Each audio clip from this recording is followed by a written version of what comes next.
आज हम बात करेंगे एक बहुत ही रोचक विषय के बारे में जिसका नाम है हाइजेनबर्ग इफेक्ट।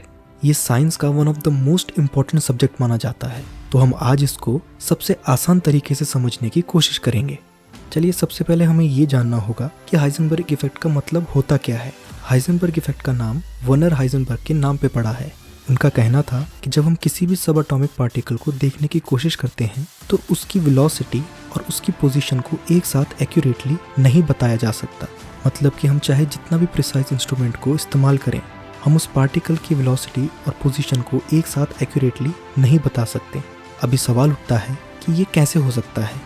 देखिए, ये सब एटॉमिक पार्टिकल्स बहुत ही छोटे होते हैं। इनका साइज इतना छोटा होता है कि हम इन्हें नॉर्मल आंखों से नहीं देख सकते, इसलिए हमें इन्हें देखने के लिए कुछ स्पेशल इंस्ट्रूमेंट्स का यूज़ करना पड़ता है।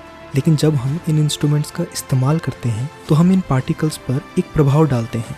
इस प्रभाव को हम कहते हैं ऑब्जर्वर इफेक्ट। अब ये ऑब्जर्वर इफेक्ट क्या है?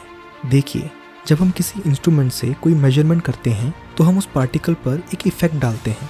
इस इफेक्ट की वजह से पार्टिकल का रुख बदल जाता है। मतलब कि अगर हम पार्टिकल का पोजीशन जानना चाहते हैं तो हमें उस पर एक इफेक्ट डालना पड़ेगा। इस इफेक्ट की वजह से पार्टिकल की पोजीशन चेंज हो जाएगी। इसी तरह अगर हम पार्टिकल की वेलोसिटी जानना चाहते हैं तो हमें उस पर एक और इफेक्ट डालना पड़ेगा। इस इफेक्ट की वजह से पार्टिकल की वेलोसिटी चेंज हो जाएगी और इसी को हाइजेनबर्ग इफेक्ट कहते हैं।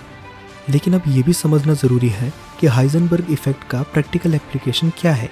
देखिए, हाइजेनबर्ग इफेक्ट के कारण हमें कुछ नए तरीके मिल सकते हैं जिससे कि हम सब एटॉमिक पार्टिकल्स को स्टडी कर सकते हैं। इससे हम बहुत सारे साइंटिफिक सब्जेक्ट्स के बारे में जान सकते हैं। हाइजेनबर्ग इफेक्ट के कारण हमें कुछ नए इंस्ट्रूमेंट्स मिल सकते हैं जिससे हम सब एटॉमिक पार्टिकल्स की वेलोसिटी और पोजीशन को एक्यूरेटली मेजर कर सकते हैं। अब हम देखते हैं कि हाइजेनबर्ग इफेक्ट कैसे हमारी ज़िंदगी में एक रोल प्ले करता है।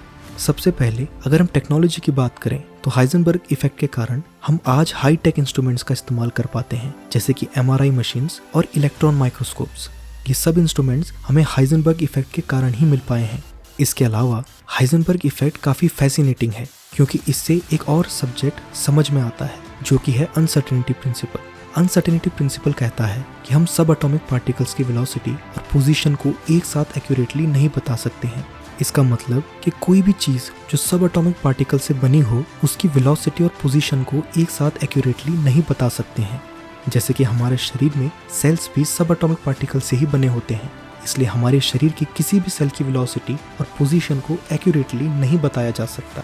इससे पता चलता है कि हाइजेनबर्ग इफेक्ट के कारण हमारे शरीर के बारे में अभी भी बहुत कुछ है जो हम नहीं जान पाए हैं। लेकिन ये भी सच है कि हाइजेनबर्ग इफेक्ट के कारण ही हम बहुत सारे नए वैज्ञानिक तरीके जानते हैं जिससे कि हम आगे बढ़ सकते हैं। हाइजेनबर्ग इफेक्ट ने हमें बहुत सारे नए इंस्ट्रूमेंट्स, तरीके और वैज्ञानिक खजाने दिए हैं जिससे हम आगे बढ़कर बहुत सारे साइंटिफिक सब्जेक्ट्स को समझ सकते हैं। तो दोस्तों, आज हमने हाइजेनबर्ग इफेक्ट के बारे में बहुत कुछ जाना।